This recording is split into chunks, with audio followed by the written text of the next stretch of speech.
I too want to welcome you personally on behalf of my colleagues on the County Board of Education. Would you please stand as I introduce the Honorable Daniel Gomes. I believe he could not be with us this evening. The Honorable Ellen Elster. Is Ellen in the house?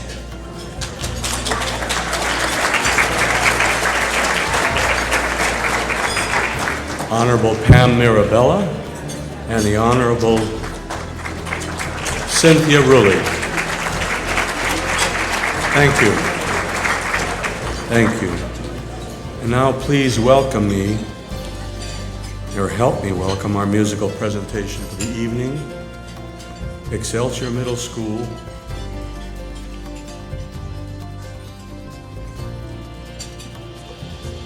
Byron School District. Directed by Kathy Tickner, who is the 2007-2008 Contra Costa County Teacher of the Year. Welcome, Excelsior Middle School.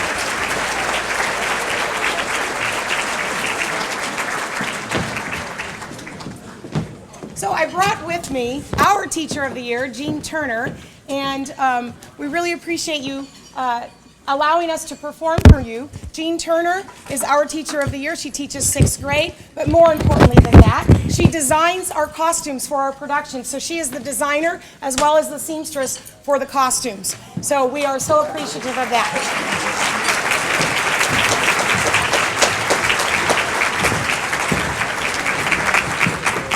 The two of us would like to say thank you to you for allowing us to perform tonight. This is only 14 of 78 kids that were in the production, 7 Brides for 7 Brothers, which we did in May. We just finished High School Musical on Saturday, and we had 80 children in that production. As many of you know, we had an awful tragedy on Monday, and we lost a student, a 6th grade student named Burgess Hu, to a bicycle accident. Burgess was in High School Musical, and he played Zeke.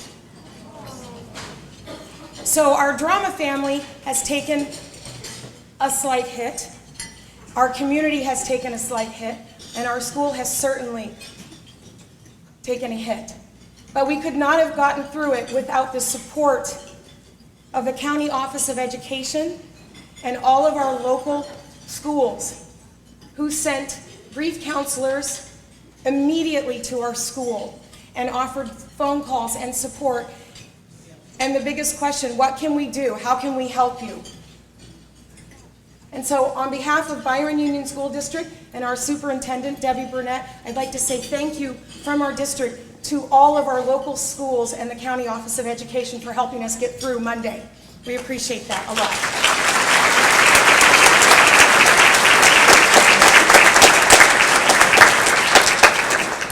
Burgess was from China. His parents chose to leave China before he was born and come to the United States because they did not want him growing up in a communist country.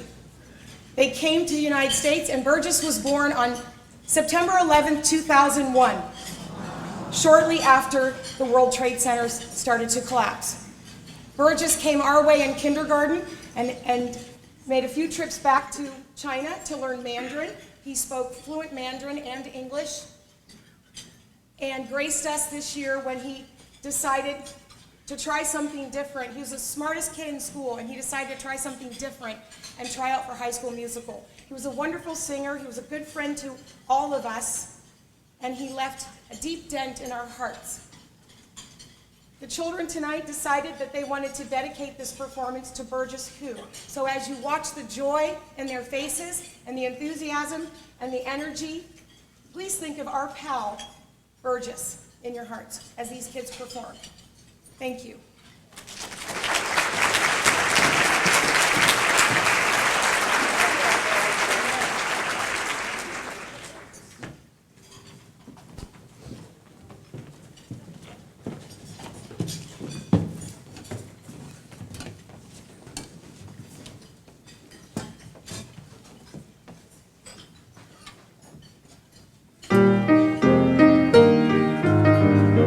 Hey, listen to this.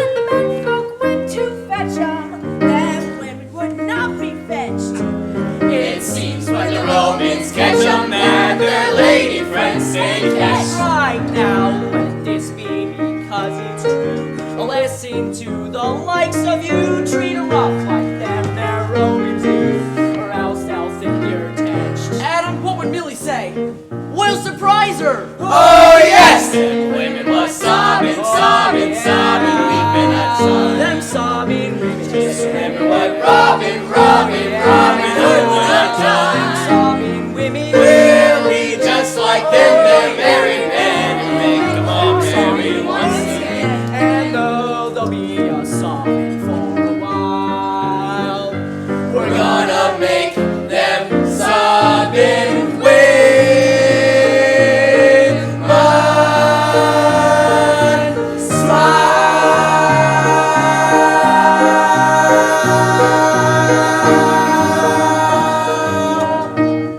Yeah!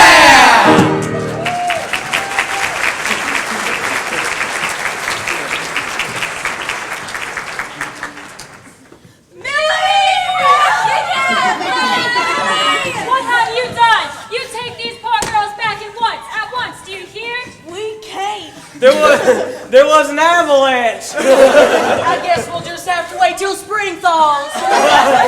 This was your idea, wasn't it? No, I'd say it was more your idea. It all came out of that book about sobbing women. What kind of men are you? A bunch of wild animals? Nope, they're just bull pups in love. I want my mother. Oh, Alice, please don't cry. I'm sorry, honest. It was the only way I could get you to marry me. Adam! What? We forgot to get the preacher! Don't worry, girls. Go back on in the house. Nothing's going to happen, I promise you. Go on. This house is for the girls. Now, Millie. You, too. Now, Millie, before you go saying something, you must be. I ain't begun to say what's on my mind. Dad, blame it, Millie. You come in here telling my brothers how to talk. Yeah! How to eat. Yeah! How to dress. Actually, Millie said this coat matches my complexion. Making sissies out of them. Yeah! Soon enough, they won't be able to go to the outhouse without you helping them. Yeah! I was just showing the boys how things are done. What's wrong with that? Besides, Adam, they don't seem to mind. Now this house is for the girls. You boys are not going to step 1 foot in that house while they're here. You're going to roost in the barn with the rest of the animals. Now get out. I'm ashamed of all of you. Millie, I'm head of this household, and what I say goes. Me and my brothers are sleeping in that house. No, Adam. No. No? No, Adam. Millie's right. It wouldn't be proper. We'll stay in the barn. You leave things be. Leave things be? Well, isn't that justifying how'd you do? Me? I'm getting out of here. Adam, come back here and talk with us. I'm done talking. Millie, you won't miss Adam, even just a little bit. I won't think about it. We know how you feel. Yes, we do. You do? We feel the same way. Good. So let's all have dinner together. Alice, you know the rules. Millie, what are we gonna do? What are we gonna do? Be strong. But what are we gonna do the rest of the time? There's plenty of other things we can do. We can tend to the house and make new clothes for ourselves. And for the baby. Baby? Baby? Who's having a baby? Me and Adam. Millie? Does Adam know? No. Millie, that's terrible. How come he didn't know? Well, I didn't reckon it was time to tell him yet. I figured we'd better get things figured out between us first. I'm thinking about going back east. Back home. By yourself? With a baby? Don't worry, Millie. Things could be a lot worse. We can all be having babies. You girls will be back in town with your families. And those dreary town boys. Dorcas! Millie, we don't want to go home. You mean you really want to stay? There are plenty of reasons to like it here. 6 of them. You mean you like the boys? Sort of. Kind of. Yes. Yes. Maybe someday.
Ladies and gentlemen, please join me in a round of applause for the Excelsior Middle School performers and Kathy Tickner.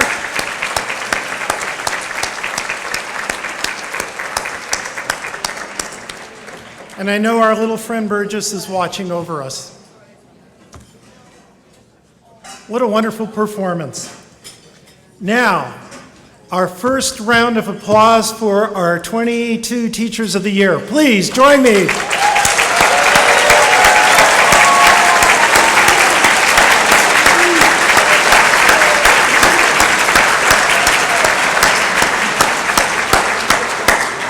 These are the folks that are going to shape the future, not only here in Contra Costa, not only in the state of California or the United States, but the world, by inspiring each and every one of the students that they have the opportunity to work with to become lifelong learners, responsible citizens, and responsible stewards of the earth and the universe. And every day, these people make a difference in the lives of our children and their future. How about one more round of applause for them?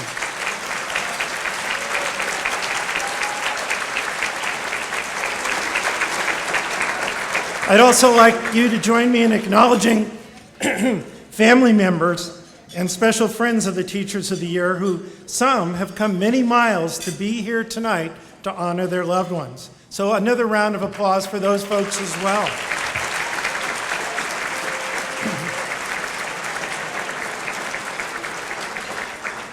Now, we're going to take a break from the program so you can enjoy your dinner and visit with your friends. And you'll see at your place setting that you have a bookmarker.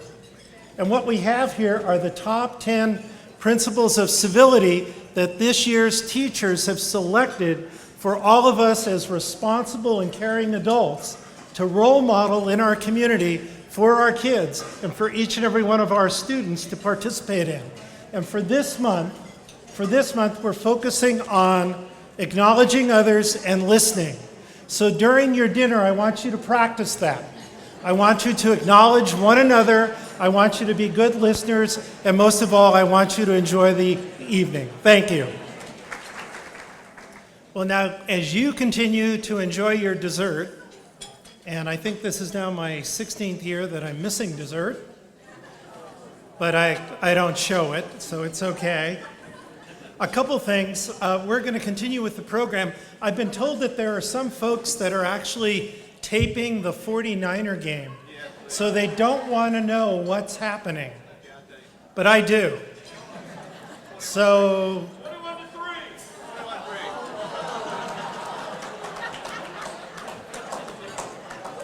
Thank you. And the nuns never thought I would hear from above. That's great. Okay, now that that's been taken care of for the moment, we're here tonight to honor 22 exceptional people, our Teachers of the Year, selected by their peers in their districts throughout our county. We're also here to honor the thousands of colleagues, the classroom professionals who each day instruct and inspire the 169,000 children in our schools, in our public schools in Contra Costa County, along with the 62,000 students who are in our community college programs and campuses throughout our county as well. Well, all the teachers who are in this room, all our certificated staff, please stand up so we can acknowledge all of you.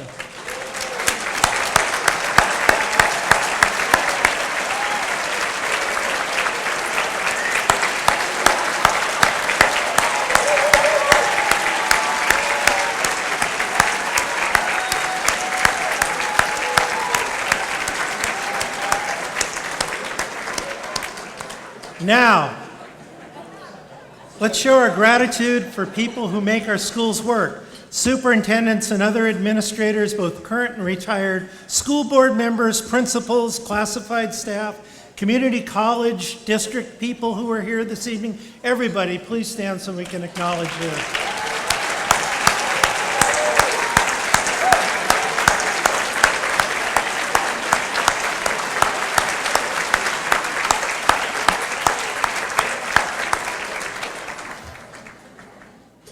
You know, that's a special moment for superintendents. Very rarely do we get recognized.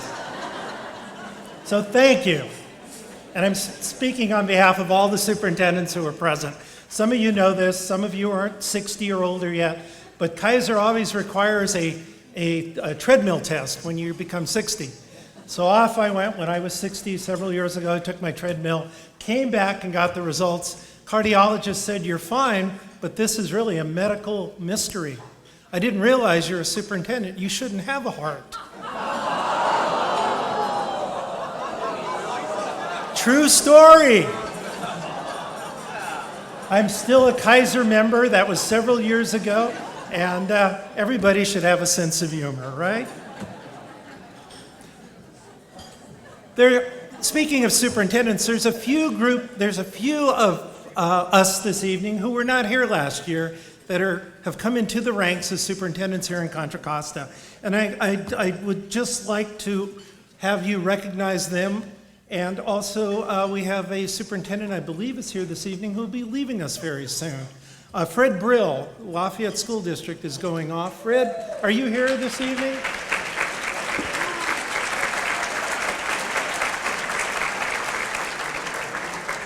I'm personally going to miss you, your shyness, your unwillingness to speak out.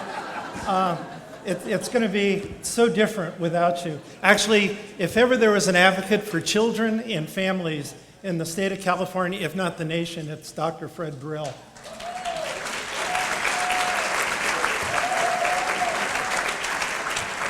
Now, coming in as superintendent in the Lafayette district is Rachel Zinn. Rachel. Stand up. Welcome. We also have Rob Stockberger, John Sweat Unified. Debbie Burnett, Byron School District. Nellie Meyer, Mount Diablo.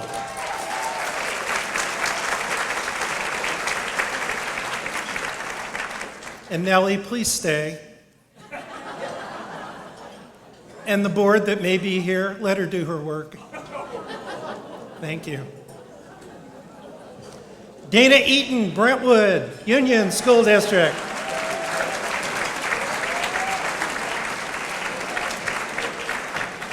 Now, I also want to recognize some public officials who are here to honor our teachers. Barb Johnson from Congressman George Miller's office.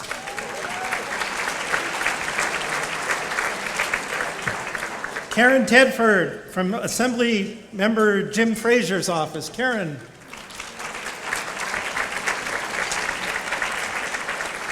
Assembly Member Joan Buchanan from her own office. And I think Gail Larson is here as well. Is that correct? Gail Larson from Assembly Member Joan Buchanan's office. And from Assembly Member Susan Bonilla's office, Norlin Esprick. Norlin. Thank you. Now, if you join me in acknowledging some of the wonderful people who made this celebration possible. Most of you know that the Teacher of the Year dinner and the awards to the teachers are entirely funded by generous donors. I ask you now to join me in giving a powerful thank you to those sponsors. They have shown that in Contra Costa County, teachers are appreciated, and I think you'll be amazed, as I was, when you realize the generosity on the part of our donors. This year, to spread the wealth in terms of the recognition to our teachers, $70,000 worth of gifts and cash will be available. Very, very important.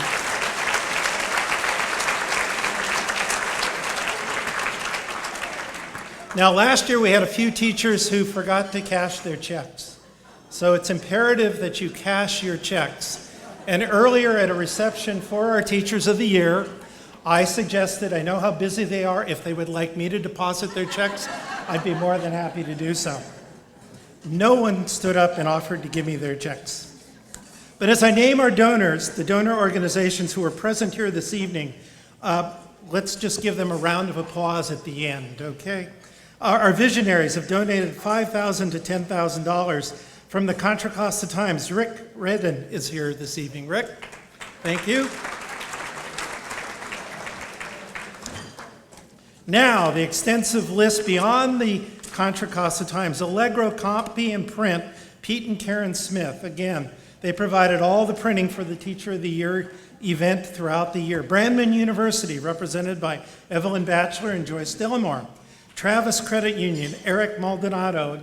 Travis's credit union has been a long friend with the Teacher of the Year. AXA, local region AXA, represented by numerous administrators that are here this evening. The Mount Diablo Retired Teachers Association, represented this evening by John Searles. And finally, the organization that I work with and have the opportunity for the last, well, since 1985 to be a part of, the Contra Costa County Office of Education. So let's hear a round of applause for our supporters.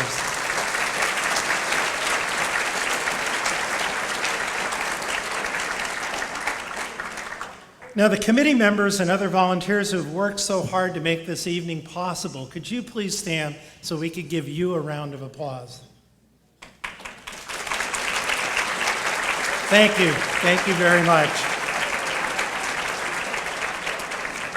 Now it's my pleasure and your pleasure, because I'm going to sit down for a while. It's now my pleasure to turn the microphone over to a most honored guest, the County Teacher of the Year for 2012-2013, Dr. Rana Zollinger.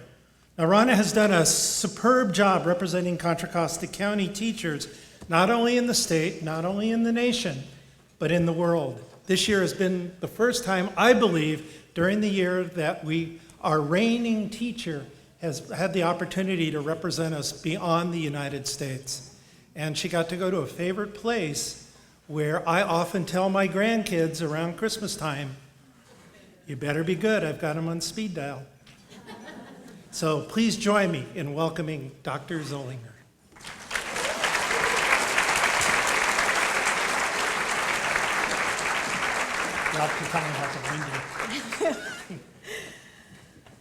Good evening, everyone. It's very exciting to be here with you.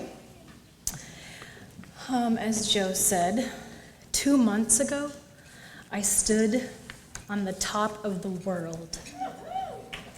No, literally, I did stand at the top of the world. I was 600 miles from the North Pole, or 80.36 degrees north, inside of the Arctic Circle. It was one of the most amazing and life-changing moments of my life. We were on our final way north, heading through the ice fields, searching for polar bears. Everyone on board was quiet. In anticipation, we shuffled back and forth from side to side, dressed from head to toe in winter clothing. We were perched over the edge of the bow of the ship. And if you listened carefully, you could hear the click, click, click, click, click, click, click, click of the cameras rolling and the whispers of people in delight. Because just below the bow of the ship was a very curious teenage polar bear. And it was inching closer and closer and closer to the part of the ship that makes cutting ice look easy. He was pacing around the National Geographic Explorer, an icebreaker expedition ship carrying only 150 passengers to the Arctic Circle. I was on the ship as a National Geographic Grosvenor Teaching Fellow. As the polar bear paced from bow toward aft, I couldn't help but think about what his curiosity and our willingness mixed together would inspire that day. I was on board the ship with 2 other teachers. Our primary job as teaching fellows was very, very simple. Just pay attention. Pay attention to what inspired curiosity, so that what, you may ask, could happen? Well, the answer was simple. Just pay attention to what inspired curiosity, so that when it was just the right moment, you could nurture wonder about the place, and wonder about the animals and the landscape and the history of that place, and then ultimately spread love for the earth and for all of life. I was on the bow of that icebreaker ship looking over at an amazing glacier, and I had a defining moment of my life.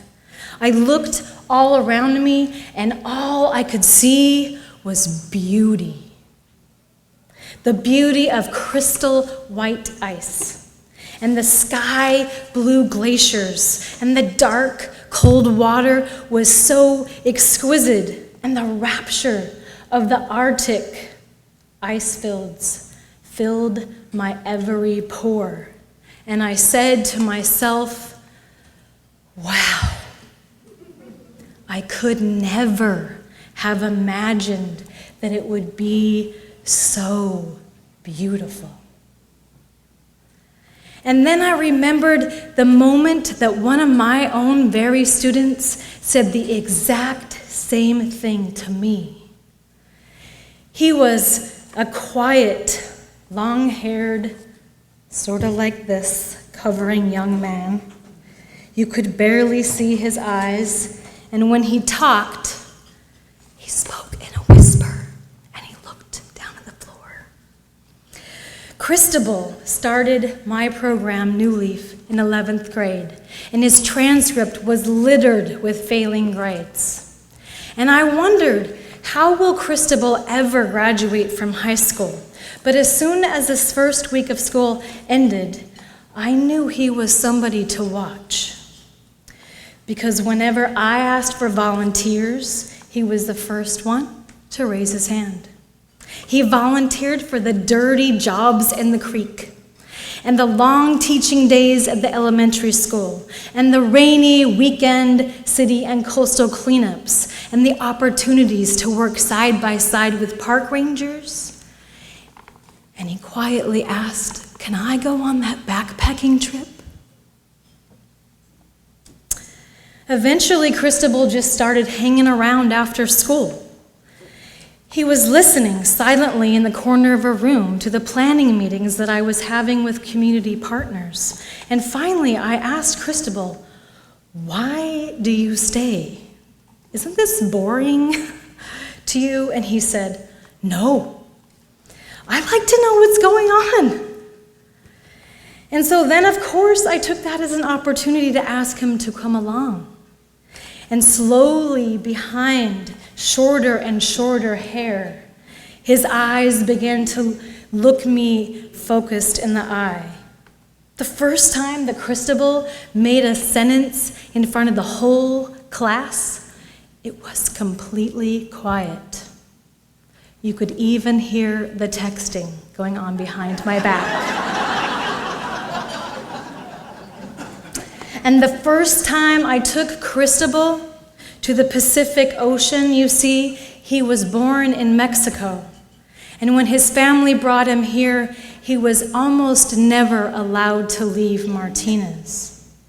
And so he'd never seen what was beyond our hills. So I took him to the Pacific Ocean. And the first moment I looked in his eyes when he saw the ocean and the landscape, he said in reverence to me, "Wow, I just didn't know it would be this beautiful." We all need those moments.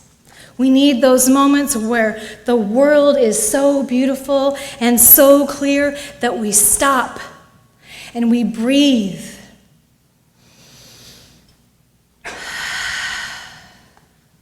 And we realize the opportunity to learn in every moment. Because as teachers, we need to create these moments in our schools. Are we doing those moments in our classrooms? Are we cultivating those moments in the relationships with our students? Are we providing for them the opportunity to learn through curiosity, real life, hands-on, play, experience, and genuine inquiry? Do we provide for them an Arctic to explore and an ocean to encounter? We can open up our classroom doors and see that the walls to our classroom are really just the boundaries of our own mind. We can see the creeks and the hills and the community organizations as members of our community and places for learning. Because we have the opportunity to teach our students the value of the preservation of those open spaces. And we can help them question the utilization of natural resources. And this year, as the Contra Costa County Teacher of the Year, I have had an amazing year. I've had the opportunity to speak multiple times in a variety of audiences. One of my favorite was Delta Vista Middle School, its first day of school. Where are you guys? Yeah, right there. And what I realized in all those speeches and all these trips and all these memories is that the task of transforming education resides in my own effort and my own way of thinking and my own way of teaching. And on days where I'm exhausted at the limits of my own growth, I sit at my desk and I close my eyes. And instead of giving up, I go to one of those beautiful moments and I see a shaded forest path. And on this path, I'm walking with trees that are colored by the names of my students. Those students who depend on me every day to be the example and the focus every day. And when I'm at the end of that path in my mind, I visualize a light that's reflecting on an undisturbed, calm pond. And still imagining I bend down and to the muddy shore and I pick up a colorful, smooth, beautiful rock. And I hold it to my chest, knowing that when I throw this rock into the pond, I will be the cause of a ripple. And so I take a breath. And I think to myself, is this the kind of ripple that I want to make today? And now, as Common Core and technology fills our minds and our classrooms, we have the chance to ask ourselves those questions. What are the rocks that we want to hold? We have the unique opportunity to rethink the questions that guide our teaching. We have the opportunity to redesign what success is for ourselves and for our students. And are we encouraging true learning in every single moment with every single student, no matter how different they are? Do we see every single learner in our classroom as a teacher? And are we making sure that every learning environment and every student has the ability to contribute to the world in real and profound ways that make our lives a healthier place? Because teachers, I know I'm in a crowd of people who know that we are the master gardeners, planting the ideas that seed the solutions for the future. And in filling our role, we have the responsibility to think deeply about the environments where we plant those seeds. We must hold ourselves accountable to that future, to a future where the curious teenage polar bear still has ice fields to romp upon, and glaciers for teachers to kayak around on their summer vacation. And sometimes I imagine my great-great-great-grandchildren kneeling before me, and I ask myself, will they be proud of the ripple I left behind? And when I don't know the answer to that, I think to myself, what would Christabel say? Thank you.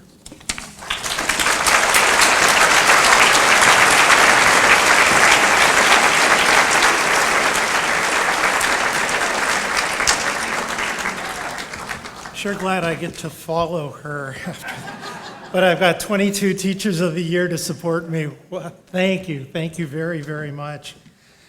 You know, I was listening to you and trying to place myself as a sixth grader at Lynn Haven School in the Campbell District when Mr. Downing, our principal, found me in the creek during the morning recess. If I only had you as a teacher, I could describe the ripples in the creek, and he wouldn't have had to call my dad. School has changed so much over the years, and thank God for all of you. And I know each and every one of you, at least once in your career, experience a Joey Ovick. So for that, I tip my hat off to all of you. Thank you, Ron, and thank you for representing us in such an exemplary way during the last school year. How about a round of applause for...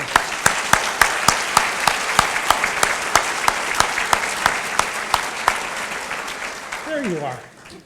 Okay, we have the best job right now, and it's the best job that I have as county superintendent, and that's to introduce to you the stars of this evening, the stars of our schools. As I announce your name, and what I'm going to ask the teacher, oh, they're already over there. We've asked the Teachers of the Year to assemble over in the corner. So we'll give them a moment to go over.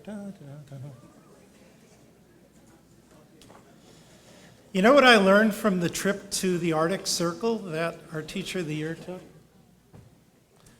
Reindeer with antlers are female reindeer. For almost 66 years, I didn't know that. I'm not going to tell my kids or my grandkids. And could that be eliminated from the video? Okay, is everyone over there? All right. Now what I'm going to do, and again, this is the best part of the evening, I'm going to announce the teachers to come up, and I'm going to share with you just a little bit about what I know about those folks, our honorees this evening. And all of you have participated as an adult watching kids either in a performance like we saw this evening or a sports event where a little guy might hit or a little girl might hit a ball and make it to first base, and they want to smile, but they won't smile because you don't smile. Or if you're in a school performance, you might wave and then realize you're waving and you don't want to wave. They're going to have the same expressions tonight. They don't want to be recognized for being outstanding teachers. So let's give it to them. Let's really recognize them because they have done a superb job and they continue to do.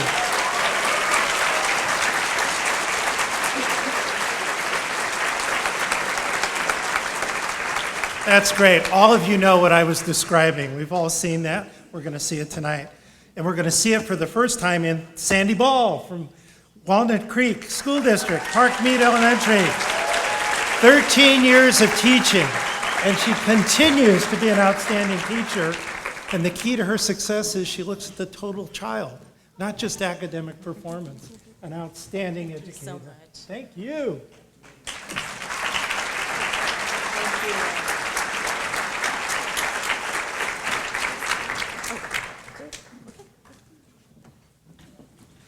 Aaron Clark, Antioch Unified School District, Sutter Elementary.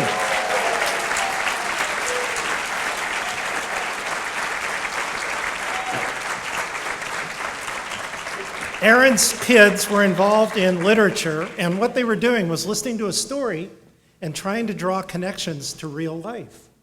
Absolutely incredible. We've gone way beyond Dick and Jane. Congratulations.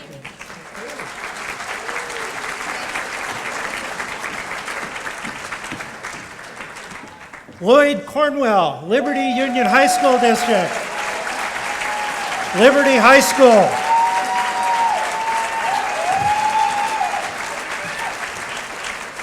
I got to visit an AP sophomore history class, the very beginning of the school year, and they were learning about prehistoric times. And it was all because no one took record then. It was very interesting. There was no documentation other than art, and the kids were very attentive. And this young man came into the class and sat next to me, and he was late. And I said, "You're late?" And he said, "Oh, I'm the TA." And I said, "Really?" He said, "Yeah. And I'm a senior." And I said, "Oh, we have something in common." He said, "Are you a TA too?" I said, "No, but I'm a senior." Congratulations.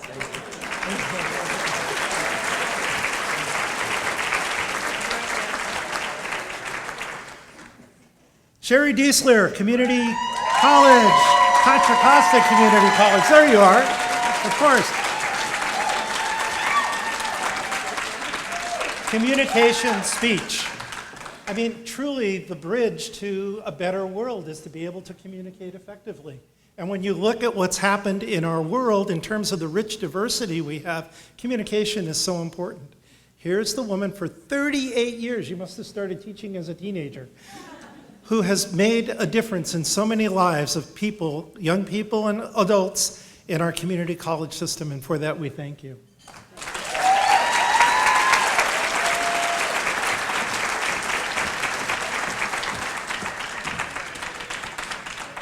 From the San Ramon Valley Unified School District, San Ramon Valley High School, Cindy Egan.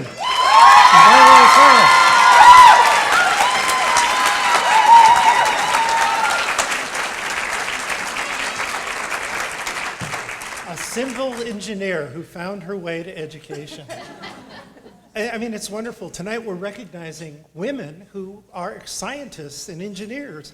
What great role models for our young women and our young men. Terrific. Congratulations.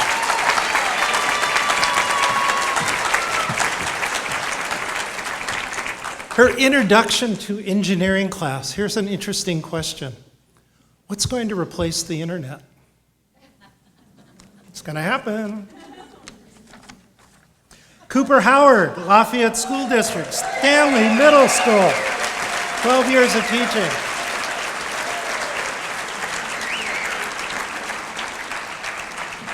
On a very warm day, the last period at Stanley Middle, the kids are in class reviewing math, learning about exponents again. And they're engaged again. And it's just wonderful to watch what you're able to do with young middle school kids who would rather be outside. Got that right. Yeah, congratulations. Thank you so much.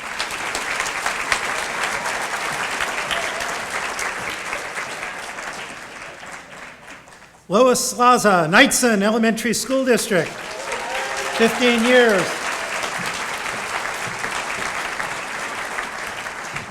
Kids are involved with the periodic table of elements, and actually the ones that are safe, they were able to touch and compare and discuss, and it was truly a Pied Piper. I mean, the kids were involved in just the way you were able to get those young people interested in what they were learning about, and they were doing it on their own with a little coaching and some facilitating and very careful planning. Again, tremendous. Thank you so much. Thank you.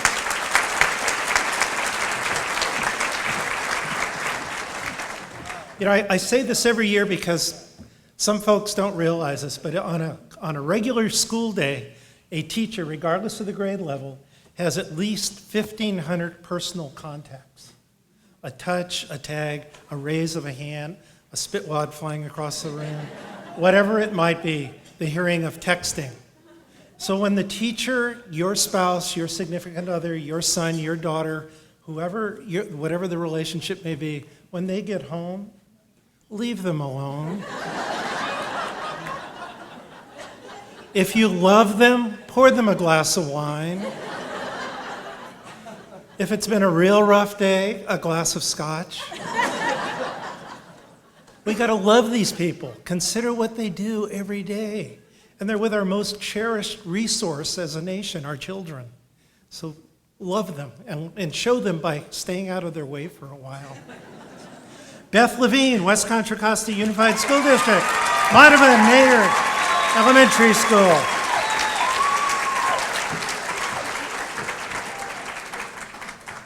You have a stalker here.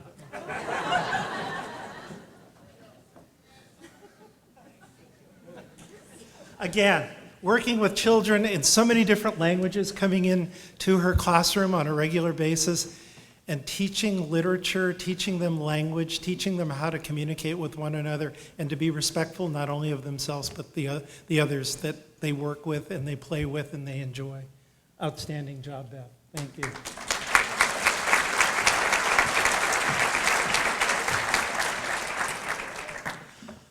Women are taking a strong role in science. Kim Lockett, come on up from Moraga School District, middle school.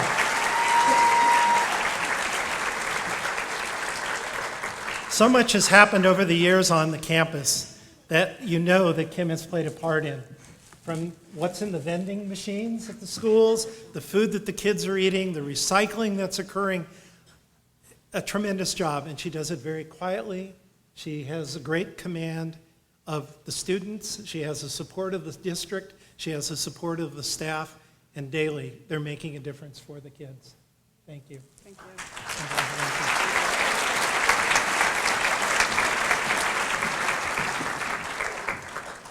Melanie Long, Oakley Union Elementary School District. Oakley, Melanie.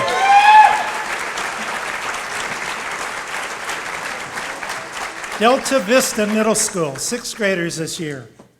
Language arts.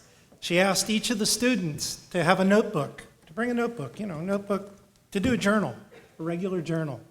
Well, 2 6th graders, 2 boys, thought, well, a notebook, okay. They brought notebooks this size. They didn't really want to write. You have to be creative. How do you take that, turn it around, make it a positive experience, and get those youngsters to write and enjoy their daily work in their journals? You've done it. The kids are writing. In Far East County, school began in late July. So those of you that are just rolling into the school year, they're getting ready for their first break. And these boys have become great writers in that very short time. Congratulations.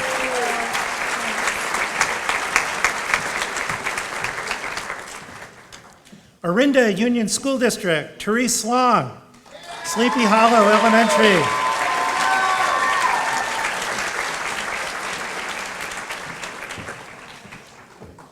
Now, the youngsters needed to write poetry. Think back when you were asked to write poetry. Therese is a very wise educator.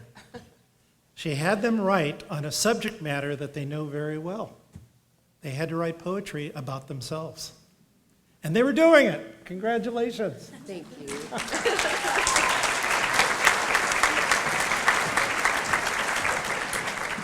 From the Acalanes Union High School District, Campo Lindo High, Nita Madra.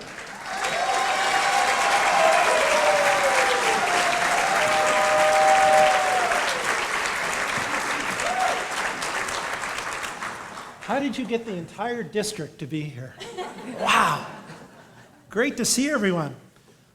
A new program this year, a tremendous program for geometry.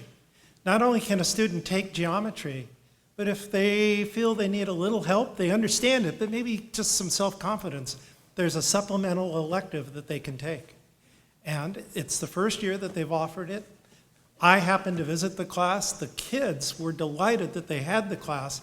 And as they were leaving, they said to me, we really enjoy this class. It's really wonderful. Where was that in 1960s in Blackford High and Campbell? We didn't have that. Congratulations. And a great job.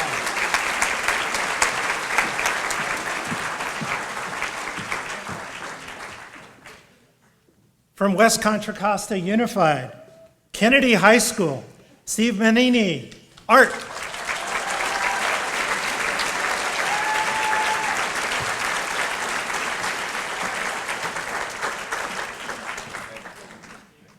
Steve, the stalker is back.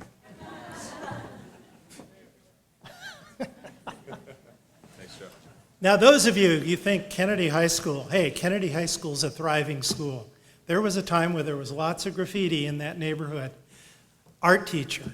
He's brought art to a Renaissance level in the last 8 years at Kennedy High School. And through this man, there's pride and honor among the students in terms of keeping the campus clean, celebrating the art that the students are creating, and it's this gentleman and the support of the entire staff and the community that's made the difference. Congratulations.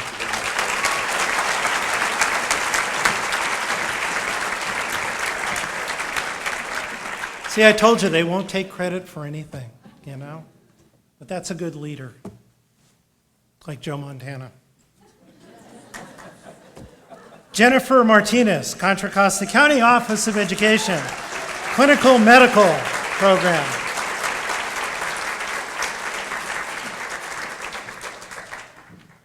Now, Jennifer's class, beginning next week, I think, they're all off to begin their internships in hospitals and doctors' offices throughout Contra Costa County as medical assistants.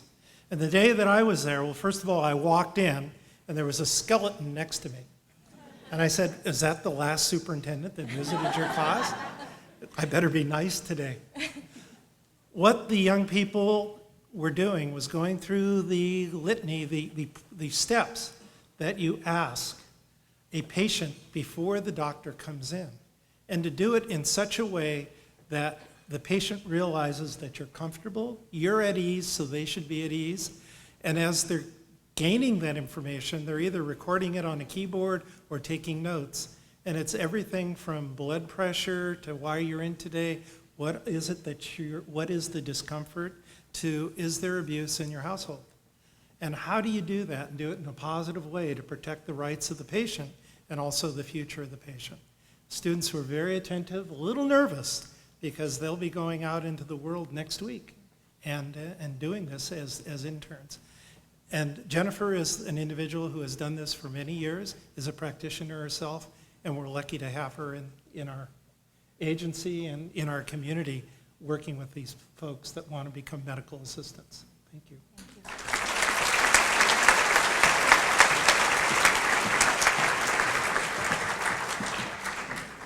From the Brentwood Elementary Union School District, actually it's the Brentwood Union School District, second grade teacher, she's already here, Shannon Morton.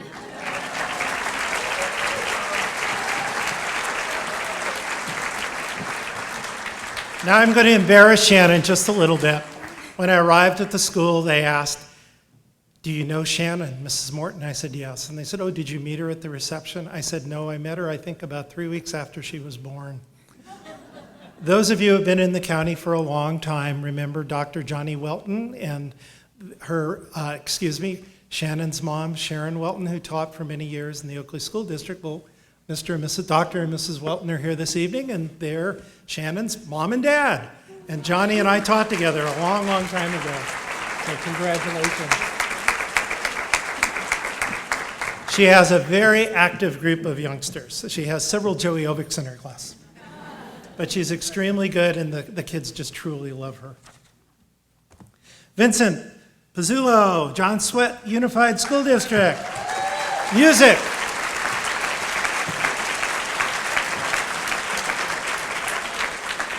Very busy man, and I like to say a compadre. We're both drummers, except he's a better one. And he runs, I'm sure, through that tunnel between the middle school and the high school to keep those kids drumming and the bands playing. Truly, I've used the term frequently, Pied Piper. Well, here's the Pied Piper's drummer. And really the man that keeps kids moving, staying in school, enjoying music, and learning academics through music. A tremendous job. Thank you.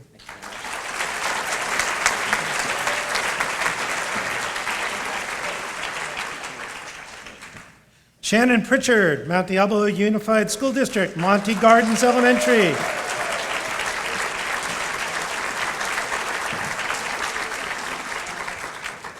School began and you're still smiling. Yes. Yeah, that's a good sign for the kids and, of course, for our teacher. Do you agree about the rest after school for leave the teacher alone for a while? Sure, yeah. Yeah. Okay. Again, Mount Diablo is so fortunate to have her here, not only here tonight, but to show up at school every day. Thank you.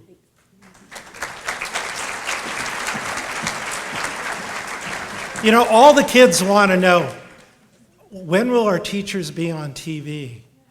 And unfortunately, after the first couple times that they show this, it's usually late at night. And I don't think the youngsters will be up. So, Shannon, you're going to have to make a copy of it to show your students. I think that's important. They need to see that. Carissa Sugden, Mount Diablo Unified School District, El Monte.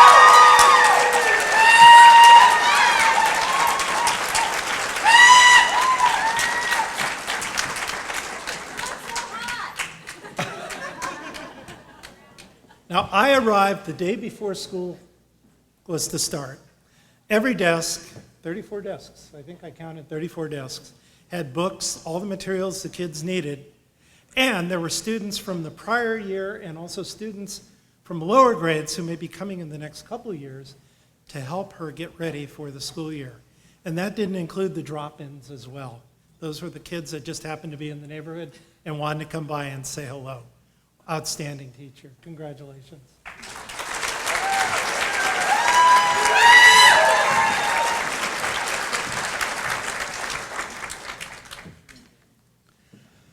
Jeannie Turner, Byron Union School District, Excelsior Middle School.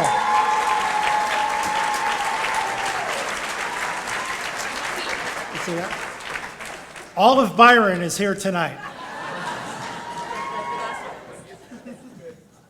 It's great. 6th grade English language arts and history. The day I was there, the kids were working on parts of speech and a mind exercise to ignite their creativity. We're going to get you out of here early this evening. You'll still be having fun, so we won't have to ignite you to get you out. But these folks that we're honoring tonight every day have to ignite their students. And they do it in such a marvelous way as I got to see at Excelsior Middle School. Congratulations.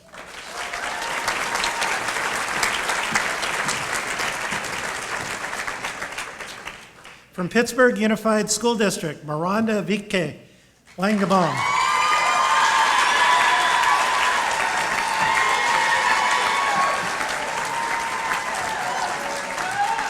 Hello, Pittsburgh. Wow, you brought everybody. Pittsburgh Unified School District, great. Now, when she was selected, she was a teacher at Heights. But now, because of her success as a teacher, she is now, years ago, they were called head teachers, master teachers. They move from class to class. They facilitate, they work with the teachers to become more effective, and that's what she's doing at the middle school level this year. So what a way to package good teaching and spread it so that the sphere of influence is even greater. It's happening in Pittsburgh. Good choice, guys. Good choice. Congratulations.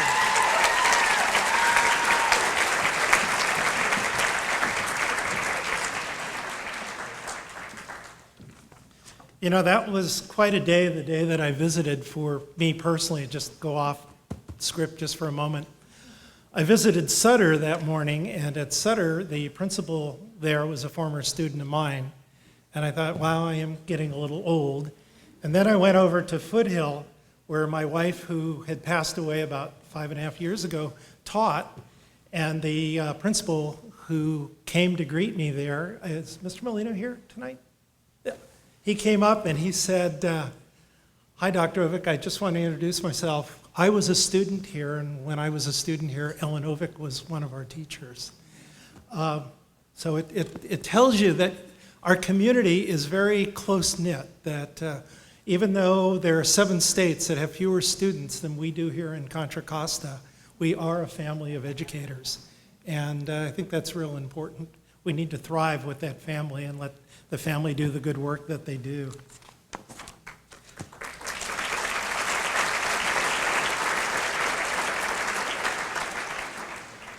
Kitty West, Martinez Unified School District, Las Juntas Elementary School.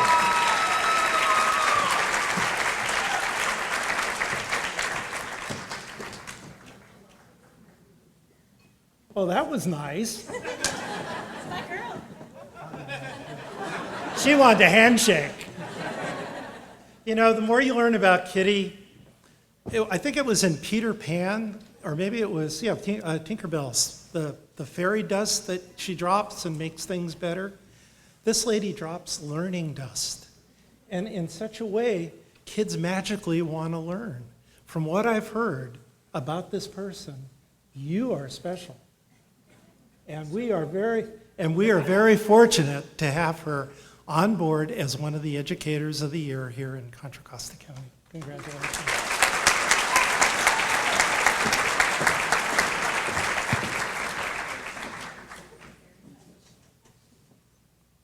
I went to a school for San Ramon Valley Unified School District, and my vehicle is only 2 years old, and the GPS I thought was rather current. I couldn't find the school.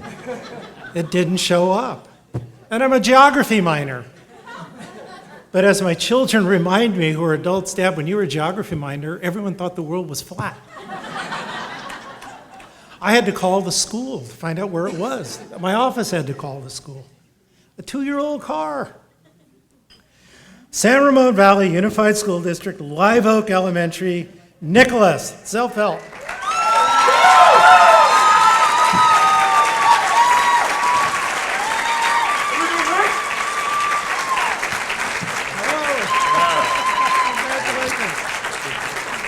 Again, another great move by a school district. They took a wonderful teacher, and this year, he's still teaching. You don't want to lose that ability to be a teacher.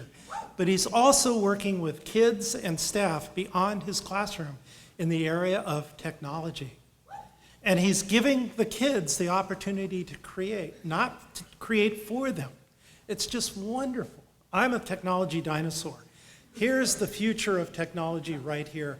And he's not creating it. He's simply giving kids and staff the confidence and the tools to do it themselves. Great job.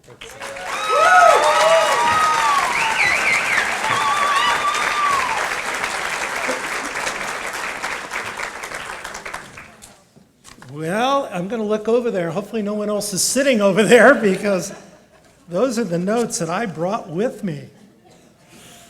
Wow, how about a round of applause for all those folks?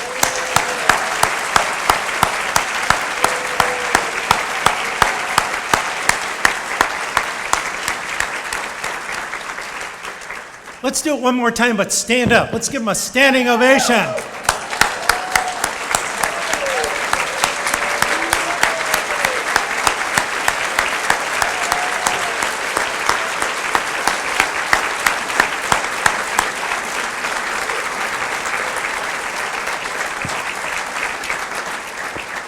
Wow.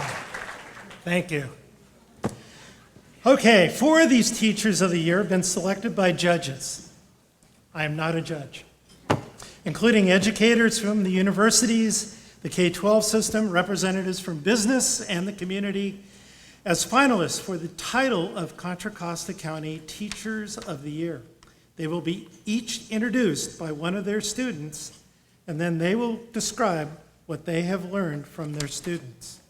After they speak, I will announce for the first time since 1987 Contra Costa County's two Teachers of the Year. The Teachers for the year of 2013-14. First, we'll hear from Cindy Egan, San Ramon Valley High, San Ramon Valley Unified School District, introduced by a former student, Kathleen Hernandez, who I have known for many, many years. Kathleen?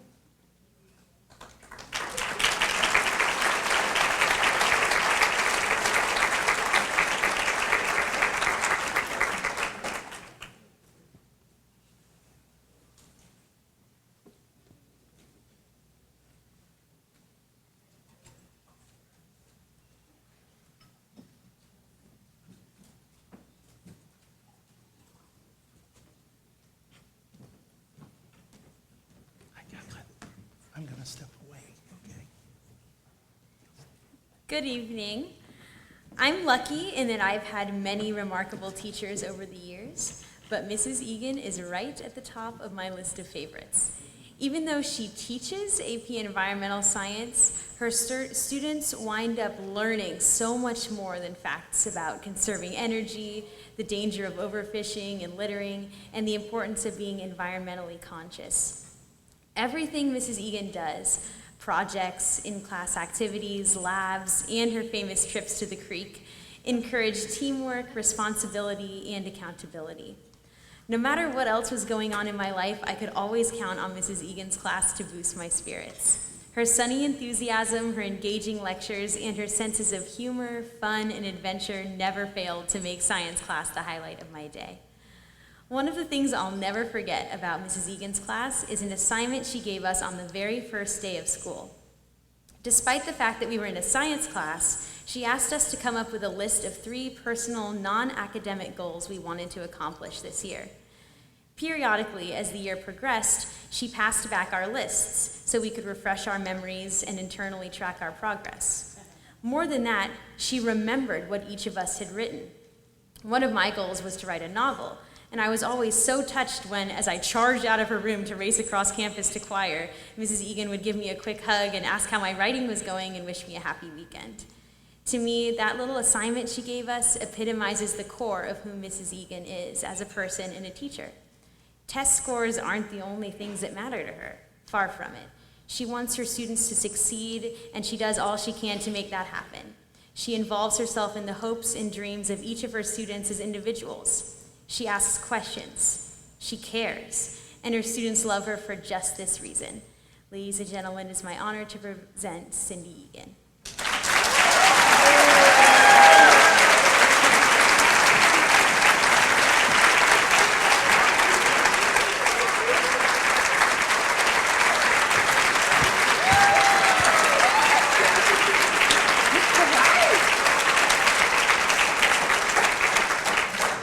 Wow.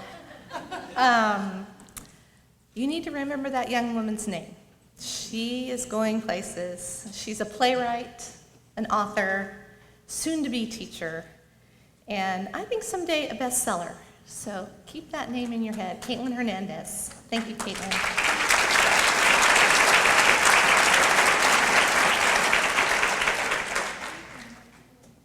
As Dr. Overt mentioned, the topic we were asked to speak about this year was what we've learned from our students. Before I tell you, I want each of you to think for a moment about your impressions of young people today. I have to admit, before I became a teacher, my impression of young people were that they aren't respectful, they're not very hardworking, and they don't really want to learn. That they'd rather be on Facebook or playing video games than doing just about anything else, let alone schoolwork. Most of all, that they were self-oriented and that they don't really care about others. Even though I have 4 daughters, 3 of whom were in high school at the time, and all of whom are caring and considerate. They are. I had all of them too in class. I was pretty negative about young people in general. Then I became a teacher at San Ramon Valley High School. What I've learned from my students is that they defy my preconceived notion. The young adults I've had are respectful in my classroom, respectful of me and others. Perhaps it's because I'm respectful of them, but they don't talk when I'm talking, well, most of the time. They keep my classroom clean, they listen to each other, and they pay attention to each other. My students have proved my assumption wrong that they don't care about others and that they're self-centered. Every year I am blown away by the time and effort my students put into their volunteer activities. 2 years ago, I had a student who carried a 5-gallon can filled with water, just like women carry in Africa. He carried 42 pounds of water to all his classes for a week to raise awareness about water conditions in Africa and to raise money for a well. He could have just set up a table in the quad and asked for money, but he wanted to see what it felt like to carry that water just like those women do. I would say, on average, most of my students spend about 2 or 3 hours a week on their volunteer activities. Now, I know a big reason they do this is to build their college resumes, but so many go well beyond what is required for that. They're making a real difference and showing me every day that they care about this planet, their community, and their school. My students have also taught me that they're willing to work hard at their studies and to learn. But here's the catch. They're willing to work hard if the curriculum is meaningful to them and is relevant. I learned early on I must never give them busy work. They figure that out really fast. And I ask myself these questions about most of my assignments. Does it help them grasp complex science? Is it challenging, and will it engage them? Every Friday, I do a thing called the Tip of the Week. They're things that I wish someone had taught me when I was a young woman. They're things like how to shake hands. Yeah, it's a big one in my room. How to actively listen. What do you order at a business meeting for dinner?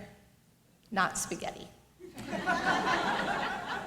I wasn't sure my students would be interested in these tips, but not only are they interested, they actually bring their own experiences into the classroom and talk about how they have handled similar situations.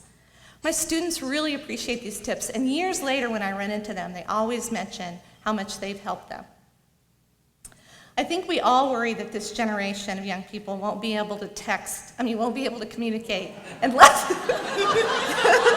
trust me, they know how to text. that was fun. Okay, that they won't be able to communicate unless it's by text.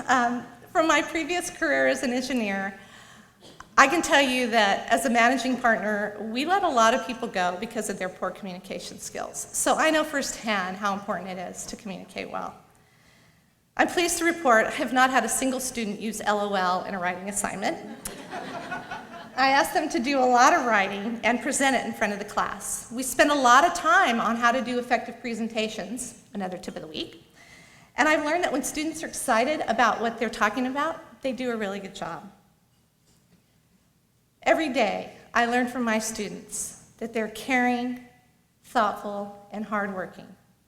I'm so grateful and privileged that I have been able to get to know so many bright teenagers who are making a difference in the world. Thank you.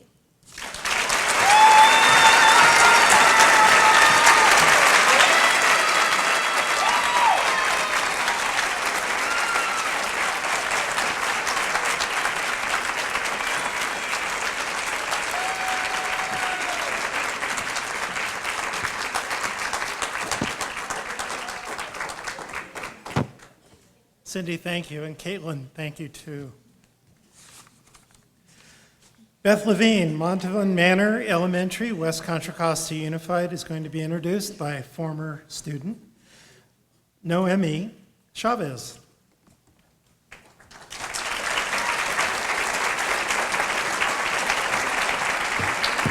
you want that? Props?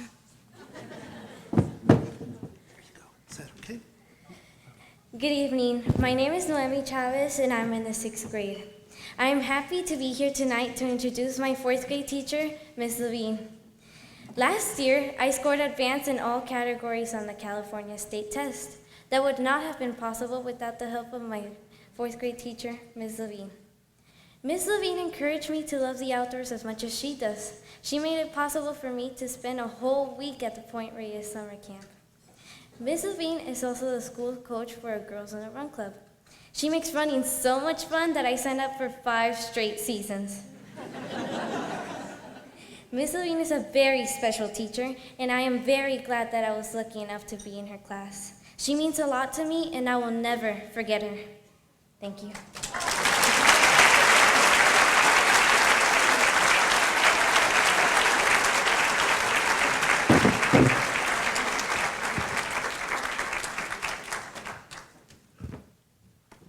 Thank you, Noemi.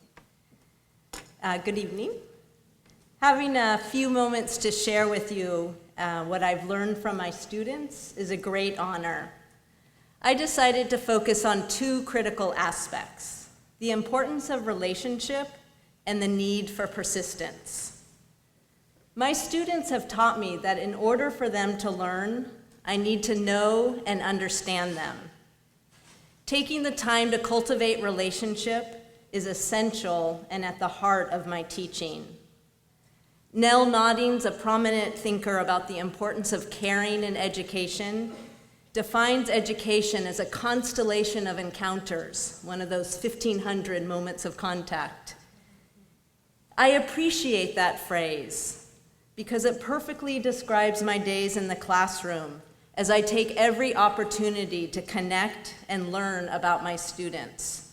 I take micro moments to check in with a student, engage in longer conversations, and always am constantly interacting and connecting with students around academic work.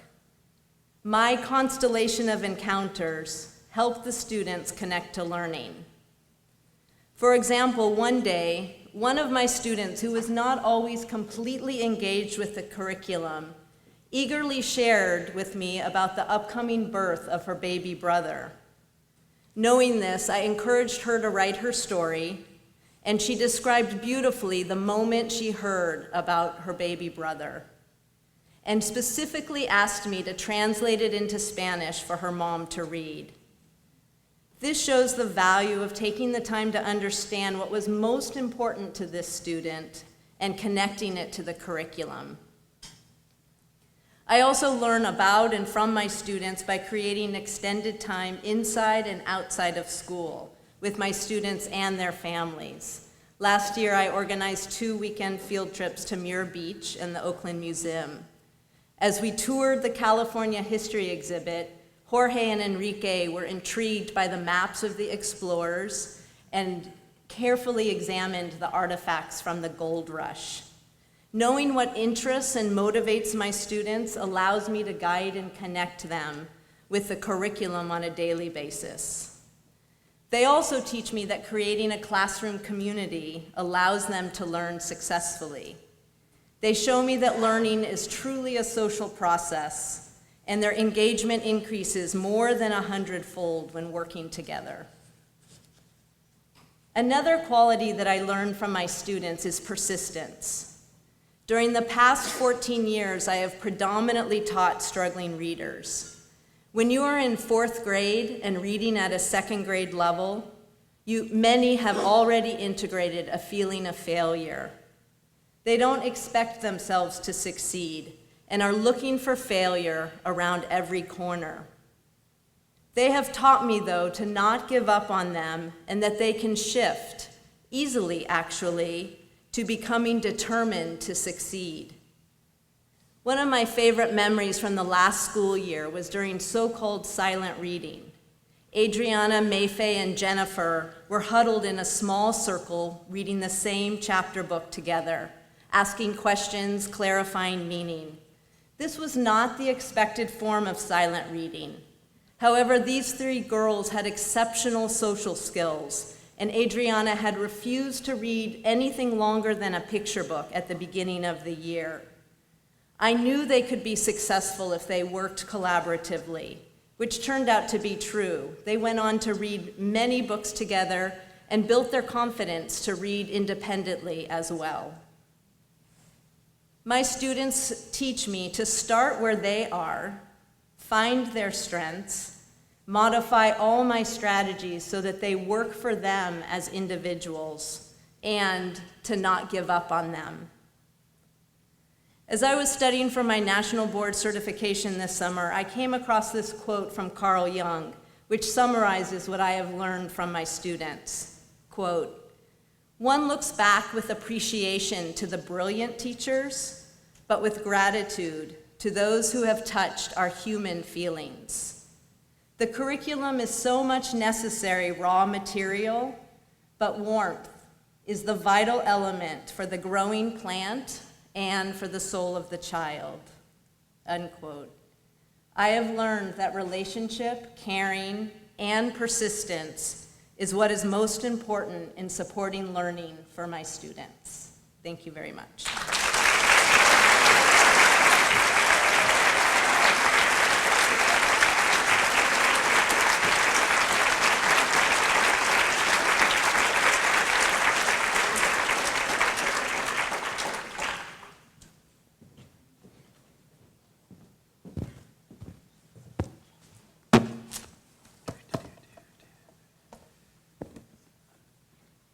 Noemi, thank you for the introduction, and Beth, thank you very much.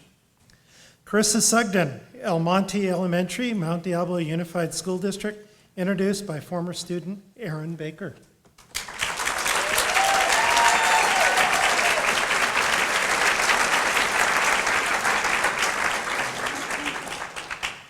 Now, are you tall enough, or do you need the, what do you think? I think you need it. That way everyone can see you. Okay, it's yours. Please.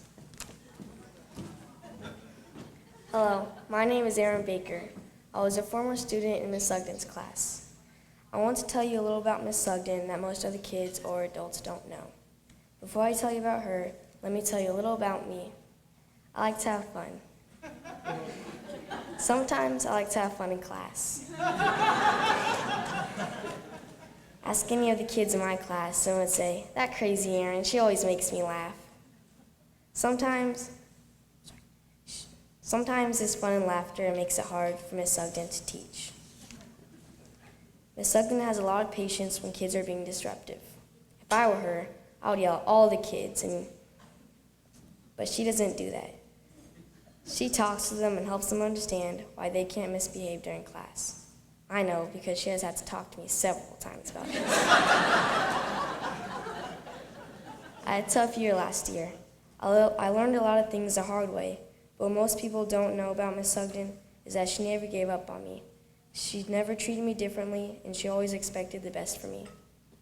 That's what makes an awesome teacher. A teacher of the year never gives up.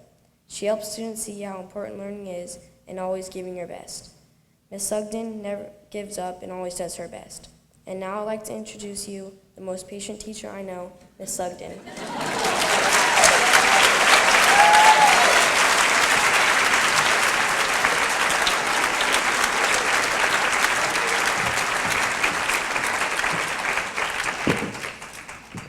I don't need a stool. It takes a village. It takes a village to raise a child. As I embarked on my teaching career 8 years ago, this idea was central to my philosophy. It is one of the great truths. A child becomes an adult, but who they are is the result of their experiences. Children are influenced by their parents, their friends, their family, community, media, and of course, teachers. As a teacher, I know how seriously we take that responsibility. We work tirelessly to be a positive influence on our students and to teach them how to be good citizens, as we know that for 1 year, we see them for half of their waking hours and often as much or more than their parents. It takes a village to raise a child, but I feel that it needs to be said that it takes a village to build a teacher as well. I draw support from and am educated by my colleagues, my administrators, my community, the parents, and most of all, my students. I have learned more from my experiences with my students than perhaps from anywhere else. My first day of teaching in my very first classroom, I was terrified. I was so nervous that I wouldn't know what to say to these little minds that were coming into my room. And then I met Oscar. Oscar was a student in my 3rd grade class who had moved from Mexico the week before. He spoke no English. My fears were confirmed. I had no idea what I was doing. He sat there on the first day of school, staring at me and smiling. As I tried to communicate with him, still he sat there, staring and smiling. It was my responsibility to help him be successful. Time is the unrenewable resource that we are ever striving to maximize, and wasting time was not an option. So without a specific plan, I took action. I reached out to colleagues for help. I started taking after-school Spanish classes. I labeled my classroom in Spanish and English. I partnered with Oscar's family to teach him after-school reading and math. I faced my fear and uncertainty and committed myself to educating Oscar, regardless of the challenges. By November, Oscar was speaking in simple but complete sentences. By March, he was reading on grade level in English. When June came around, Oscar had made so much growth that you never would have known where he was 10 months earlier. Oscar taught me that anything is possible with hard work, commitment, and perseverance. I went into my 2nd year of teaching with a confidence I would not have had if I had not met Oscar.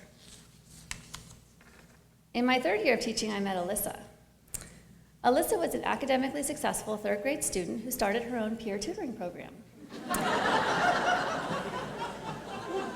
She would sit on the bench at recess and practice flashcards with students who didn't know their math facts, and she would read with struggling readers during lunch. When I complimented her on her effort, she replied that she just wanted our whole class to succeed. From Alyssa, I learned that even young students can be compassionate and community-minded. Over the years, I've learned many lessons from my students. I have learned to be humble in the face of those who know more than I do. A teacher doesn't need to be a sage on the stage. Our classrooms are learning communities where we learn from each other. I have learned that flexibility is needed, and that while structure is important, being flexible often leads to the best teaching. Some of my best lessons have grown from insightful questions that were asked by my students. Last year, I worked with a group of highly intelligent, capable fifth grade students. They had the capacity to perform any task and learn any skill. The challenge they presented was in the area of motivation. Throughout the year, I learned a great deal about motivational strategies and behavioral management. I learned to approach every situation with immeasurable patience, as Aaron mentioned. I also learned most of their parents' phone numbers.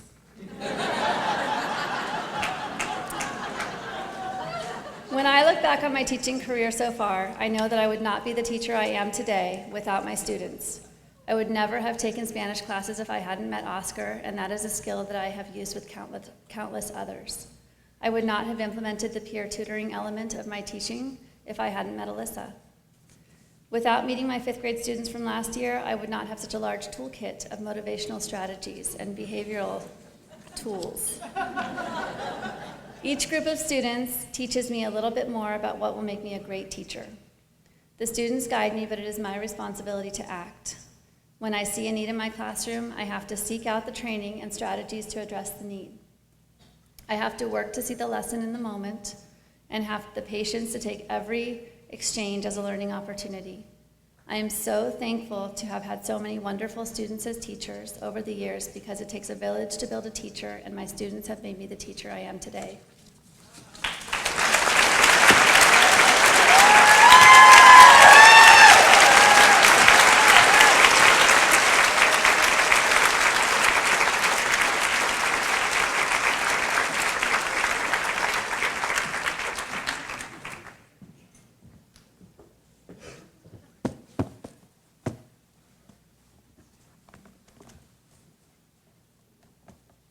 Carissa, thank you. And Aaron, thank you as well. Now, Nicholas Ziefeld from Live Oak Elementary School, San Ramon Unified School District, introduced by former student Shruti Adushumili.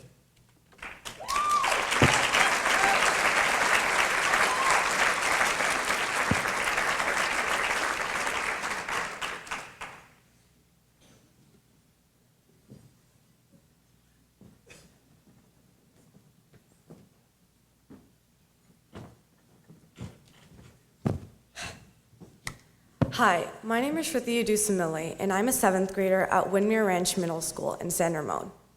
Mr. Ziefeld was my teacher for both 3rd and 5th grade, easily making them my best and favorite years at the school. Mr. Z helped me grow as a student in many ways. Both years in his class, we did a lot of projects on technology, and the skills I learned in his class actually helped me all throughout 6th grade. In 3rd grade, we made podcasts on vocabulary and videos on historical places in Contra Costa. And in 5th grade, we made collaborative wikis on books we read in class and in our book clubs. The technology skills we learned in class actually inspired me to start up my own website. This is just somewhere that I would post some of my writing and poetry. And I find the website was kind of like an outlet for my creative energy. I finally felt like I had somewhere to express myself. But then Google decided to delete my website because I was only 11 at the time, and apparently you should be a little older to have one. But anyways, I'd like to thank Mr. Ziefeld for all the things that he's taught in me and my peers. Okay. And so now I'd like to call to the stage Mr. Nicholas Ziefeld.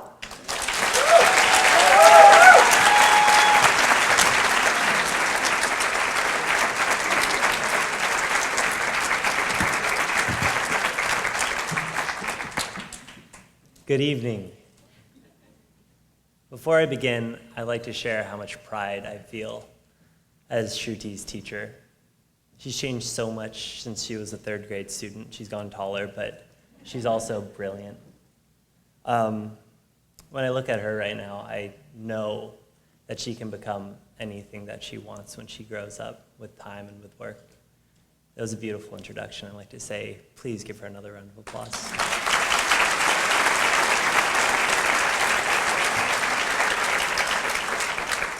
So this evening, I'd like to share a short story with you.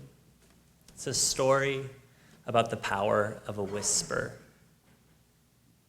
This past summer, I had the opportunity to teach 120 incoming 4th and 5th grade students in a computer programming class.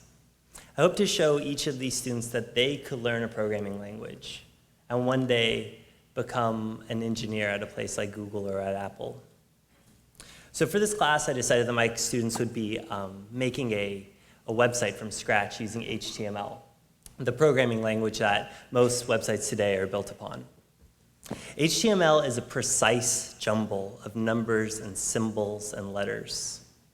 Every colon, space, and slash must be placed perfectly.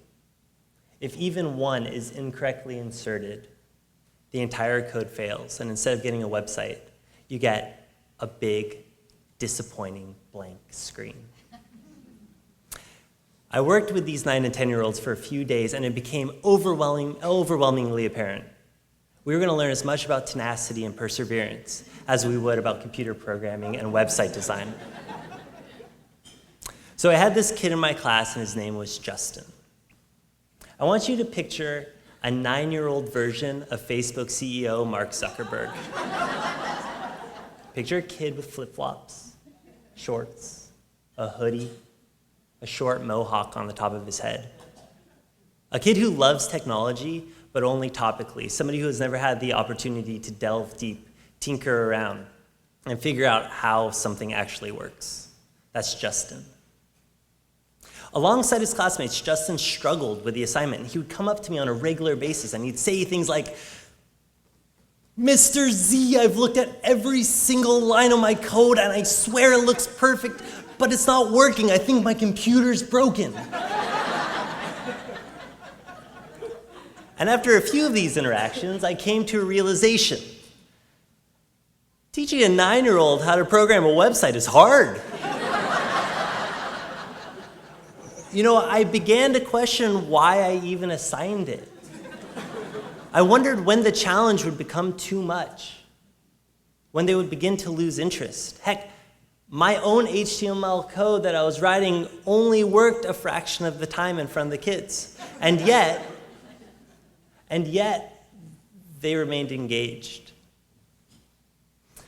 I was working with another student, and I heard a sound come from Justin's direction. Yes! Now, it wasn't the kind of yes that's designed to brag or boast, and it wasn't the kind of yes that purposely distracts another student, because we all know that those kinds of yeses exist in our classrooms. I don't think Justin even realized that he made that sound. It was barely audible. It was genuine and sincere. It was full of pride and joy. And when I walked over to Justin's desk, there on his screen glowed 3 sentences, a simple and yet functioning website. Welcome to Justin's awesome website. I like to swim, play baseball, and program websites. I hope you like my website. Now, these 3 admittedly boring black and white sentences changed the way that I view my students and education as a whole. I had Justin share his experience with the class, the hours of frustration that led to this small eventual success. And his yes began to become a classroom anthem. Kids would get stuck, but now stick with it And then, yes. As they began to whisper that word, I watched my students stop shying away from challenges and begin relishing in them.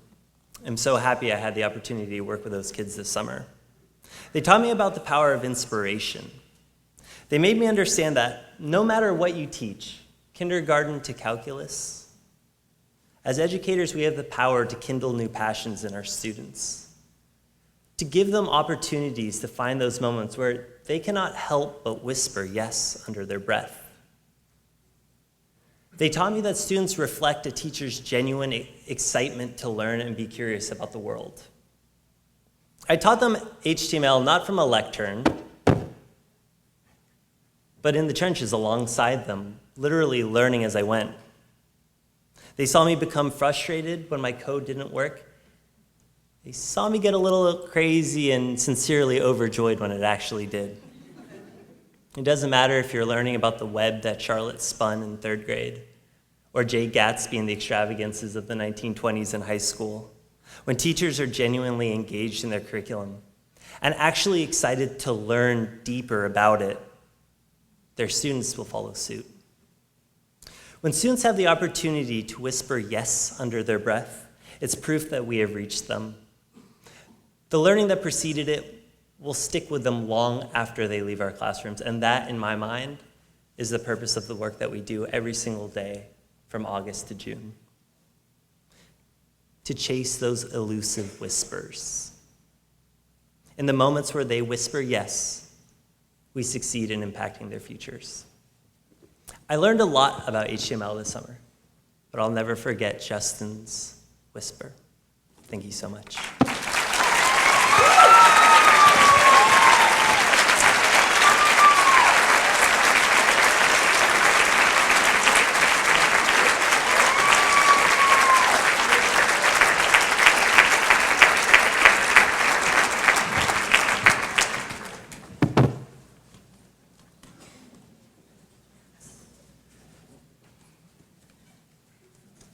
Shruti, thank you. And Nick, thank you. Wow. Sure glad I'm not on the selection committee. As you could tell by tonight's presentations, the committee had an almost impossible, difficult task in selecting 2 County Teachers of the Year. I'm sure you'd agree that any one of these outstanding finalists could represent us Contra Costa educators in a superb fashion. But the committee had to make a choice, and after completing a rigorous process of screening written applications, judging speeches, visiting classrooms, personal interviews, 2 names had to be chosen. 2 people had to be chosen. Let's see, what do we have here? You know, it's historically we give an apple to the Teacher of the Year. So this is what the apple looks like. And we also place the names of the Teacher of the Year on a plaque.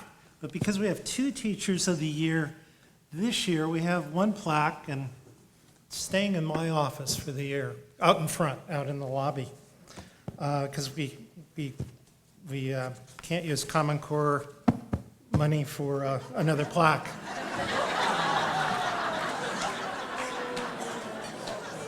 But I thought, you know, we could maybe invoke a smarter balance between the 2 and maybe have 2 plaques and try to balance the money that way, but we'll see.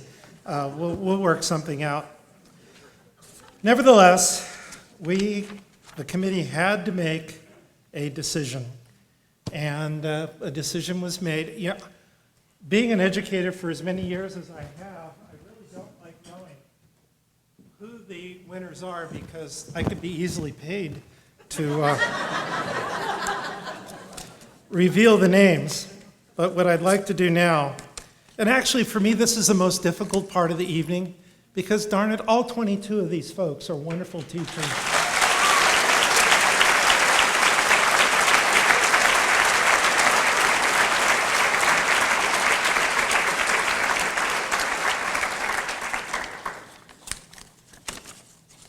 Is this a manual dexterity test? Okay, ready? Want to take a break? Okay. Our teachers of the year are Cindy Egan of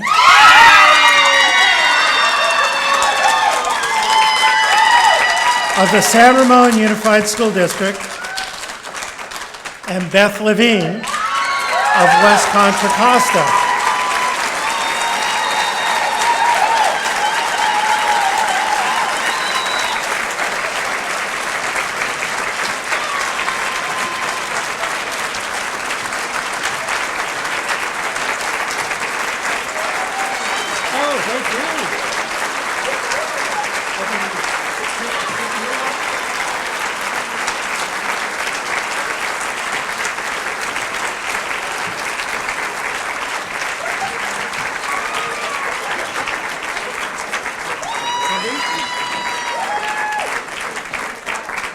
Say a few words. And Beth, don't go away. I actually wrote it down and it's over there. Okay. Oh my God. Okay. Oh, wow. I said that twice tonight now. All right. So I need to thank some people. It's Chris has said it takes a village, and thank you, Kelly. It takes a village, and I actually wrote, if I won. Last night I was laying in bed thinking, oh shoot, I might want to write down something to say if I won. So I said that it takes a village. What's happening over there? Sorry, to... Your friends have turned into hecklers. I know.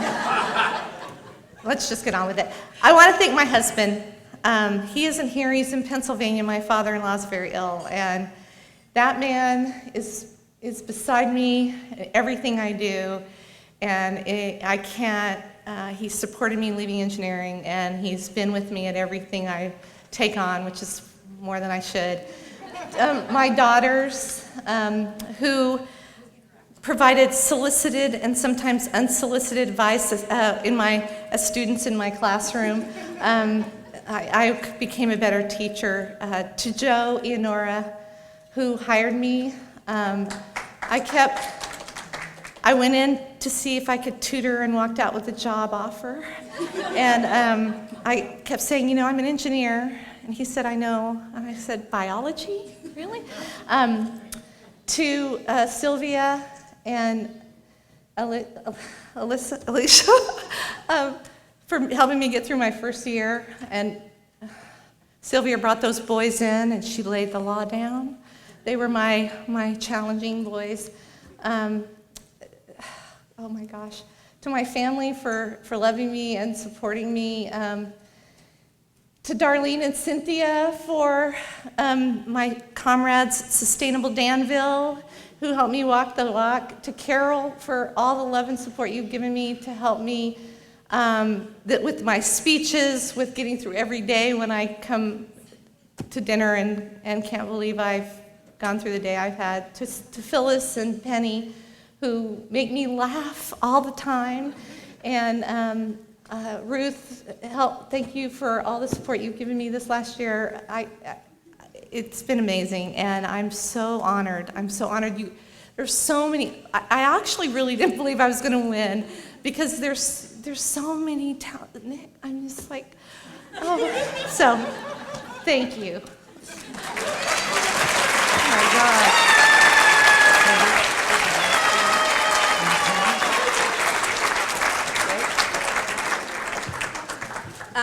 Thank you. I definitely did not plan an acceptance speech. But I really enjoyed your speeches, and it's been an honor to be a part of this process and be inspired by teachers like all of you here tonight. And I really have appreciated that process of knowing that there's really wonderful teachers out there. So thank you. And I also want to thank my former principal, Wendy Forrest, for pushing me to explore new challenges and always supporting me with different ideas at school, and my grade level colleague, Pat Simon, for doing everything with me and also pushing me in my own practice. And of course, my friends and family for supporting me, and my district, and Dr. Harder for also being an incredible superintendent and supporting the teachers in our district. So thank you.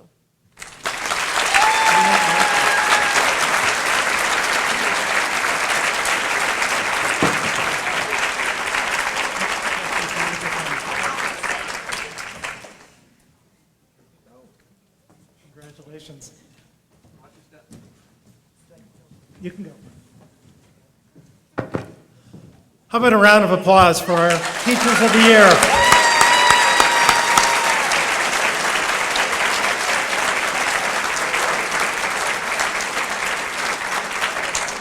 Yeah, congratulations to Cindy and Beth, and congratulations to our other two finalists. Just again, outstanding honorees and representing Contra Costa in the best way possible.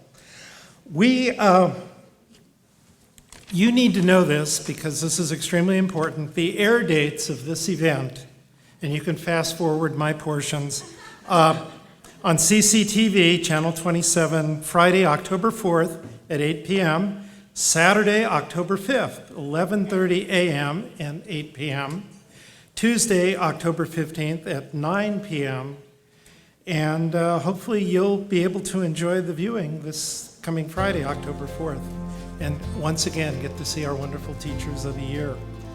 We'll end the evening with a final thank you from me to all of you for being here this evening. And for each Teacher of the Year, you'll find a centerpiece with your name on it to take home, along with the portrait of all of you and all the other gifts presented to you. Donors and sponsors who were present may also take centerpieces bearing your name. Now, if you have a magic marker, do not put your name on a centerpiece. Please leave the remaining centerpieces on the table so we can provide them and send them off to the appropriate sponsors. And to each and every one of you, thank you for being here this evening.